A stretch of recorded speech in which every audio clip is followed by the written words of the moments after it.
Halo, assalamualaikum warahmatullahi wabarakatuh. Jumpa lagi bersama Melodic Custom 09.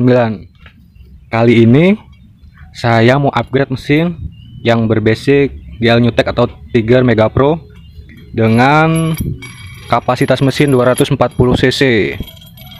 Dan apa aja perubahannya hingga bisa buat mesin 240 cc. Yang pertama kruk as, ada bore up, ada noken as, sporting, klep. Dan mohon maaf buat teman-teman yang kemarin nungguin mesin yang 270 cc, karena sebenarnya kemarin mesinnya udah hidup, cuma gagal saya upload karena mesinnya udah laku teman-teman. Jadi bloknya, kruk asnya dia udah laku kemarin dibeli sama orang. Dan saya ini mau rubah cc-nya jadi 240 cc karena ini motor mau buat harian. Mohon maaf teman-teman. Yang pertama saya memakai kruk as milik CRF 230.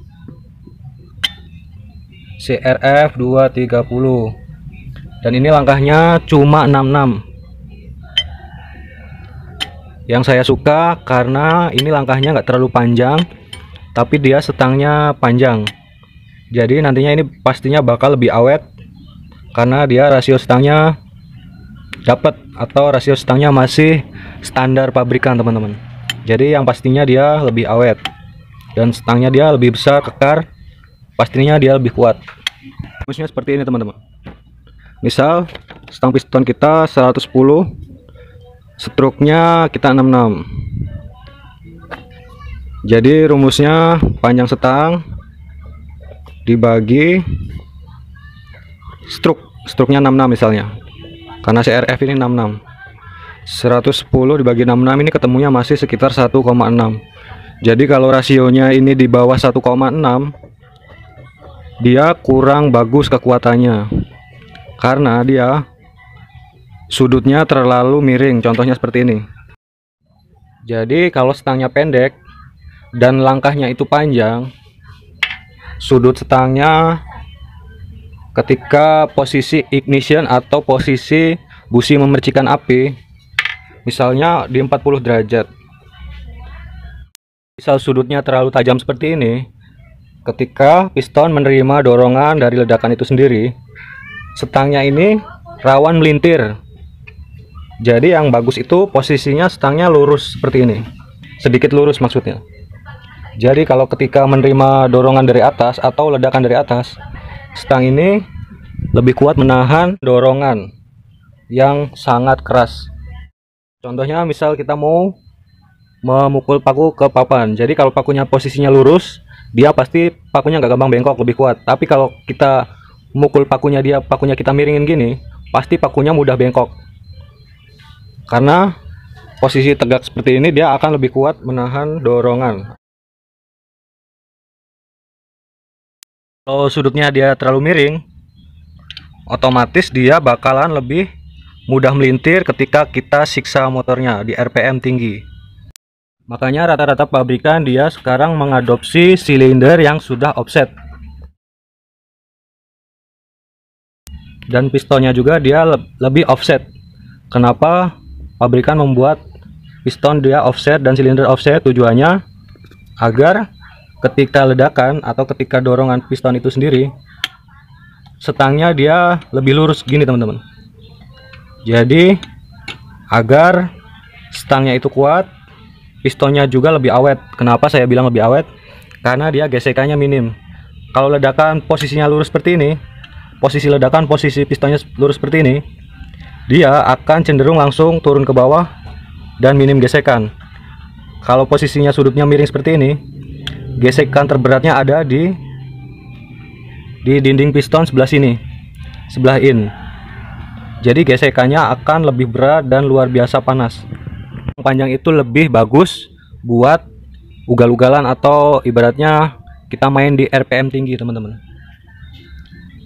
Anggap aja ini spek ugal-ugalan. Jadi kita mau nyiksa motor kayak apa, insya Allah dia lebih kuat dan lebih awet. Dan saya juga udah buatkan oil jet. Fungsinya biar pelumasan lebih sempurna ke piston dan dinding silinder itu sendiri. Dan tujuannya juga buat mendinginkan mesin agar suhunya dia lebih stabil dan gesekannya lebih minim karena dia licin. Contohnya seperti ini.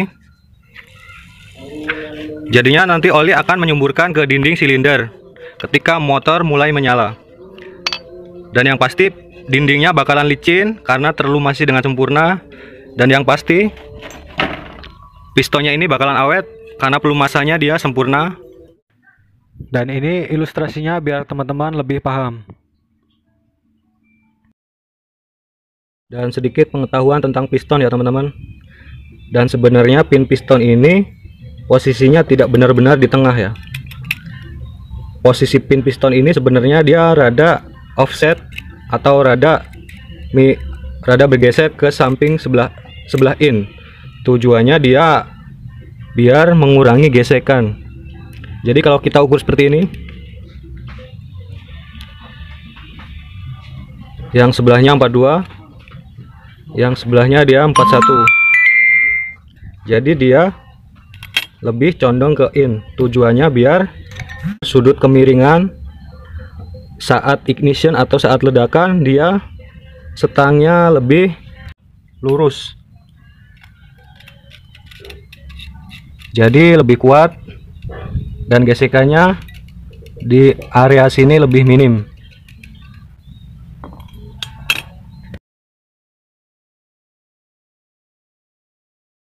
Karena gesekan tawar berat pada piston itu ada di sebelah sini, jadi di sebelah in. Makanya teman-teman jangan sampai kebalik memasang piston itu sendiri. Jadi kalau kebalik, offsetnya dia berubah. Jadi offset yang kecil malah jadi kebalik di bagian X. Jadi angkanya yang kecil itu adalah di sebelah in. Jadi angka yang besarnya di sebelah X. Lanjut ke bagian blok. Dengan piston 68 saya memakai boringan dengan liner luar 74 dan crankcase-nya 75. Portrenya saya buat halus dan pistonnya saya buat longgar. Tujuannya biar nggak gampang macet. Jadi ketika piston saya jatuhkan, dia nggak ada seret, langsung jatuh ke bawah. Jadi piston ini longgar teman-teman. Tanpa didorong piston ini sudah bisa jatuh ke bawah. Tujuannya biar nggak gampang macet. Jadi kalau pistonnya seret, dia ketika suhunya ekstrim dia rawan macet. Karena bahan aluminium seperti ini kalau suhu tinggi dia bakalan memuai. Makanya saya buat toleransi agar pistonnya nggak macet nantinya. Dan lanjut ke bagian gap ring seher.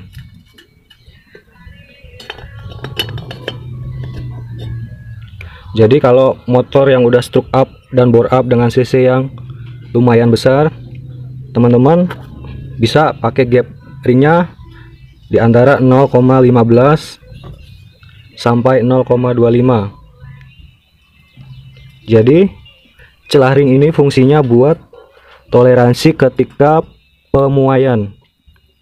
Jadi nanti ketika suhu panas ekstrim, ringnya dia akan rapat karena memuai. Makanya saya buat celah sekitar 0,15 sampai 0,25 ini. Tujuannya biar ketika mesin panas, ringnya masih ada toleransi. Jadi ringnya nggak rapat, yang bikin motor jadi macet, yang bikin motor jadi loyo atau ngempos, dan pistonnya bisa ceket atau macet. Dan pistonnya saya memakai merek Vim dengan ukuran 68. Kelebihan piston Vim itu sendiri, yang pertama harganya murah meriah, piston sejuta umat. Jadi kalau beli forging itu kan bisa dapat 3 atau 2. Sebenarnya yang lebih bagus itu piston forging, cuma berhubung budgetnya minim, saya cuma pakai Vim. Kelebihannya yang pertama, siripnya ini tipis, jadi gesekannya dia minim. Dan yang kedua, ring pistonnya dia tipis ukurannya, jadi gesekan pada dinding silinder atau bloknya naik turunnya dia ringan. Pastinya RPM-nya jadi cepet teriak atau naik. Lanjut ke bagian noken as. Noken as saya menggunakan lift 8,5 mili dengan durasi 245 derajat. Dan ini headnya masih menggunakan GL Pro series, jadinya bearingnya ini saya bubut. Kalau bearing Tiger itu besar. Sebenarnya kalau GL Pro masih menggunakan bos-bosan, dan ini saya sudah menggunakan bearing. Jadi ininya kita perkecil teman-teman, perkecil dan pakai bearing puli belakang punya Vario dengan kode 6902. Kita bubut, nanti kita masukkan sini teman-teman. Jadi kita udah nggak pakai bos-bosan lagi. Dan pelatuknya pakai pelatuk pasaran teman-teman, kode J. Pelatuk roller kode J. Lanjut ke bagian head. Headnya ini saya masih pakai GL Pro CDI atau GL Pro series lah sebutannya. Jadi kekurangannya cuma ini sih, bagian open asnya dia masih pakai bos-bosan, tapi ini saya udah pakai bearing, jadinya putaran mesinnya lebih ringan dan nggak berisik. Sebenarnya headnya sama aja sih, tapi ada juga kelebihan dari head series ini teman-teman. Kelebihannya ada di sini, dia kubahnya sempit, berbeda dengan Tiger atau Mega Pro. Jadi kubahnya ini sempit dia teman-teman. Kalau head punya Tiger, dia kubahnya isinya sekitar 20 cc. Jadi kalau mau naikin kompresi, kita harus pakai piston yang super dome. Tapi kalau head series ini, kita nggak perlu pakai piston dome yang tinggi-tinggi. Misalnya pistonnya ini flat juga, kompresinya bakal tinggi karena kubahnya ini udah sempit. Jadi ngukur kompresi secara manual itu gampang teman-teman. Yang penting teman-teman sudah tahu isi kubahnya berapa cc. Jadi rumusnya cuma cc mesin ditambah kubah, ditambah isi kubah, terus dibagi dengan isi kubah lagi, ketemunya berapa. Jadi rumusnya cuma cc ditambah isi kubah dan dibagi isi kubah. Jadi kalau kebutuhannya buat harian atau touring, saya sarankan kompresinya nggak lebih dari 11. Jadi kompresi itu sangat mempengaruhi ketahanan mesin. Jadi misalnya teman-teman pakai kompresi 13 atau 12 dan motornya itu buat harian, dipastikan motornya nggak bakalan awet, apalagi jika salah pemakaian bahan bakarnya. Misalnya kompresinya 13, teman-teman pakai bahan bakar Pertalite atau premium, kemungkinan umur mesinnya bakalan pendek. Lanjut ke bagian klep. Klepnya saya pakai standar Tiger, cuma udah saya bekat punggungnya. Jadi kita cuma ngilangin sudut yang tajam ini doang teman-teman, biar flownya lebih bagus.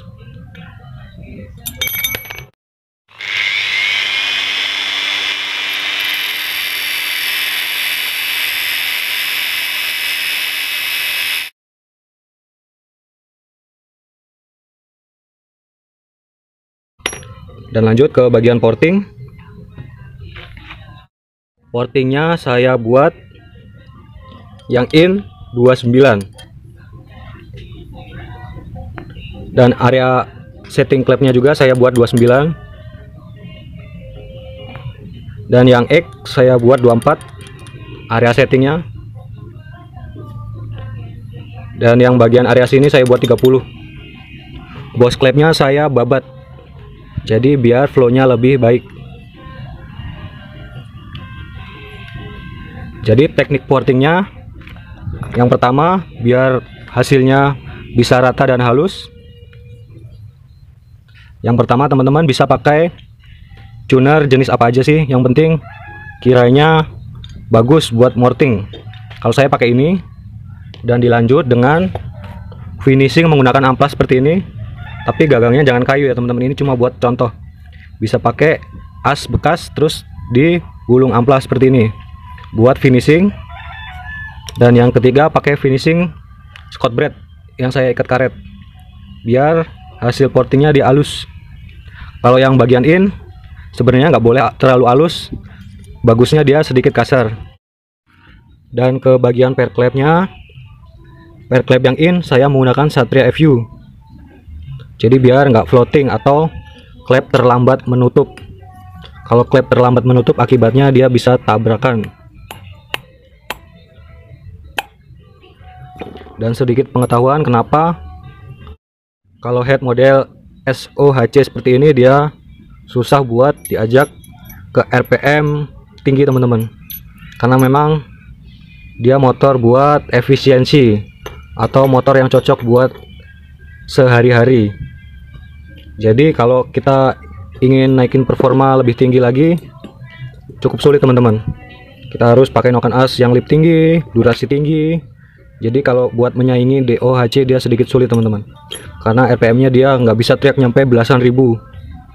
Menurut saya memang kalau head model SOHC atau 2 katup ini dia lebih bagus di putaran bawah. Cuma kalau putaran menengah ke atas dia kalah dengan DOHC. Jadi seperti ini ilustrasinya teman-teman. Misalnya kubahnya ukuran standar Tiger. Kalau kita ingin memaksimalkan klep, paling mentok klepnya dia ukuran 34 dan 29. Kalau dipaksa lebih lebar lagi, dia mentok sama blok. Jadi mentok liner atau mepet. Cuma beda kalau DOHC. Walaupun dia klepnya kecil-kecil, cuma dia bisa dipasangi 4 klep. Jadi kalau masalah performa, memang performa putaran atas, menengah ke atas memang DOHC itu lebih unggul ya teman-teman. Jadi kalau model Tiger atau SOHC 2 katup seperti ini dia lebih bagus di putaran bawah menengah. Jadi kalau atasannya pasti dia kalah sama model DOHC. Jadi misal teman-teman bikin Tiger 300 cc melawan FU 250 cc, kemungkinan FU yang lebih unggul teman-teman. Karena memang kalau klepnya lebih lebar, dia bisa menyuplai bahan bakar yang lebih banyak atau udara yang lebih banyak. Flow-nya lebih bagus. Contohnya seperti ini, misalnya Tiger, kalau kita pasangi klep Tiger standar misalnya, kalau kita pasangin klep, kemungkinan klepnya cuma bisa 3429. Ininya maksimal kemungkinan 3429. Jadi kalau DOHC dia benar-benar bisa memaksimalkan ruang yang kosong teman-teman. Misalnya kalau 2 katup dia kan ruang kosongnya ini banyak ya. Seharusnya ini bisa dimaksimalkan buat katup hisap dan buang. Karena 2 klep jadi dia mentok kanan kiri, mentok, dan harus ada overlap juga gapnya. Harus ada gap overlap juga. Jadi banyak ruang yang nggak bisa dipakai buat proses pembuangan, proses buang dan hisap. Kalau DOHC dia karena dia lebih rapat, klepnya 4, jadi ruang yang kosong ini benar-benar bisa dimaksimalkan. Makanya proses hisap dan buangnya dia lebih optimal, lebih bisa menyuplai udara ke ruang bakar lebih banyak. Makanya dia lebih powerful di putaran menengah ke atas. Makanya kalau kita ngelawan motor DOHC itu lebih sulit teman-teman. Powernya dia beringas di putaran atas. Kalau dibikin grafik misalnya kita tes di mesin dyno test Tiger 300 cc misalnya, dia powernya seperti ini. Misalnya torsi bawahnya dia tinggi, cuma RPM menengah ke atas dia turun. Cuma kalau DOHC dia power bawahnya sedikit lemah, cuma menengah ke atas dia powerful. Jadi grafiknya langsung naik ke sini teman-teman. Jadi kalau digambarkan grafik seperti itu. Makanya kalau head model Tiger kita harus mengganti per klep yang lebih keras dan ditambah dengan per dalamnya juga lebih keras biar klepnya dia nggak telat balik atau floating. Jadi kalau klepnya ini telat balik, kemungkinan dia akan ditabrak sama piston. Pastinya itu nggak bagus teman-teman. Jadi untuk menghindari floating kita harus menggunakan per yang lebih keras. Makanya kalau Satria FU Jupiter MX dia per klepnya kecil, dia kecil, tapi kenapa bisa tahan sampai belasan ribu? Karena memang dia klepnya ringan. Makanya buat balikin klep ke posisi semula dia lebih enteng, ringan. Jadi nggak perlu per klep yang keras. Makanya DOHC itu lebih bagus performanya di putaran atas daripada SOHC. Jadi kalau SOHC karena klepnya dia besar, lebih berat, kita harus menggunakan klep yang lebih keras buat mengembalikan klep di posisi semula biar nggak floating. Jadi seperti itu teman-teman. Itu SOHC bagus buat putaran bawah sampai menengah, kecuali kalau dia memakai teknologi VVA seperti motor fiction. Jadi noken asnya ini durasinya bisa berubah, di RPM menengah ke atas dia bisa berubah. Andaikan Tiger bisa dibikin VVA, pasti performanya bisa lebih bagus lagi. Semoga mekanik-mekanik senior bisa bikin seperti itu ya teman-teman, biar saya juga bisa nyontek teknologinya. Jadi lanjut ke pengapian saya menggunakan standar pengapian Shogun DC. Jadi menurut saya pengapiannya sudah cukup sih, karena timingnya di antara 10 derajat sampai 35 derajat. Di posisi idealnya dia ada di 10 derajat, dan RPM tengah ke atas dia pindah ke 35 derajat. Lanjut ke proses perakitan. Proses perakitan saya skip aja ya teman-teman, saya yakin teman-teman udah pada paham. Nanti langsung aja kita ke proses test sound, langsung test drive. See you. Ini dia hasil akhir CB atau mesin Tiger 240 cc. Saya pakai karbu TK ukuran 30. Sudah saya reamer. Knalpot kita pakai knalpot Purbalingga murah ya teman-teman. Mesinnya sedikit berisik, nanti kita setel lagi ketengnya dan klepnya. Kenapa saya pakai rangka ini? Karena ini rangka emang buat test drive teman-teman. Kemarin pun Tiger pakai rangka ini. Kita tes RPM-nya.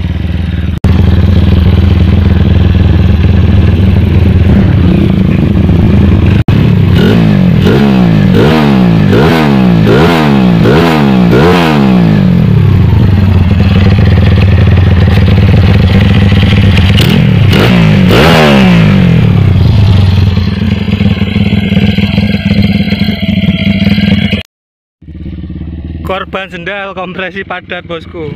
Walaupun cc kecil, tenaganya super gede bosku buat harian. Soalnya saya nggak berani naik motor kenceng bosku. Jangan lupa subscribe.